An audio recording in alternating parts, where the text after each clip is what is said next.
Hello, welcome dears. ഇന്ന് നമുക്ക് ഇന്ത്യയിലെ ദേശീയ ജലപാതകളെ പറ്റി നോക്കാം. 2016 ദേശീയ ജലഗതാഗത നിയമം അനുസരിച്ച് ഇന്ത്യയിൽ ആകെ 111 ദേശീയ ജലപാതകളുണ്ട്. അവയിലെ പ്രധാനപ്പെട്ട ജലപാതകളെ പറ്റി നമുക്ക് ഇനി നോക്കാം. ദേശീയ ജലപാത 1 ഗംഗാ നദിയിലാണ് ദേശീയ ജലപാത 1 ഉള്ളത്. 1620 കിലോമീറ്ററാണ് ദേശീയ ജലപാത 1ൻ്റെ നീളം. ഇത് ഹാൽദിയ മുതൽ അലഹബാദ് വരെയാണ് ഈ ദേശീയ ജലപാത 1 ഉള്ളത്. ദേശീയ ജലപാത 2 891 കിലോമീറ്റർ. അത് ബ്രഹ്മപുത്ര നദിയിലാണ് ദേശീയ ജലപാത 2. ഇത് സാദിയ മുതൽ ധൂബ്രി വരെയാണ് ഈ ദേശീയ ജലപാത ഉള്ളത്. ഇനി ദേശീയ ജലപാത 3 അത് കേരളത്തിലെ ഏറ്റവും വലിയ ദേശീയ ജലപാതയാണിത്.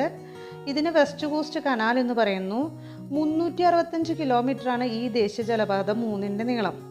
ഇത് കൊല്ലം മുതൽ കോഴിക്കോട് വരെ നീളമുണ്ട് ഇതിന്. 1993 ദേശീയ ജലപാതയായി ഇതിനെ പ്രഖ്യാപിച്ചത്. ഇനി ദേശീയ ജലപാത 4 1095 കിലോമീറ്റർ ഉണ്ട്. കാക്കിനാട മുതൽ പുതുച്ചേരി വരെ, ആന്ധ്രാപ്രദേശിലെ കാക്കിനാട മുതൽ പുതുച്ചേരി വരെയാണ് ഈ ദേശീയ ജലപാത 4. ദേശീയ ജലപാത 5 ഈസ്റ്റ് കോസ്റ്റ് കനാൽ എന്നറിയപ്പെടുന്നു. 625 കിലോമീറ്ററാണ് ഈ ദേശീയ ജലപാത 5ൻ്റെ നീളം. ഇത് താൽച്ചർ മുതൽ ധാമറ വരെയാണ് ഇതുള്ളത്. ബ്രാഹ്മണി മഹാനദിയിലൂടെയാണ് ഈ ദേശീയ ജലപാത 5. ഇനി കേരളത്തിൽ 5 ജലപാതകളാണ് കടന്നു പോകുന്നത്.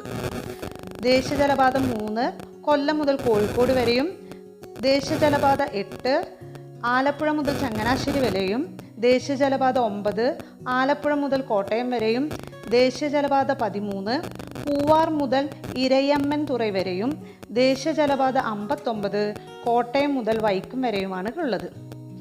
ഇത്രയുമാണ് ദേശീയ ജലപാതകളെ പറ്റി പ്രധാനമായും നമുക്ക് നോക്കാനുള്ളത്. Thank you.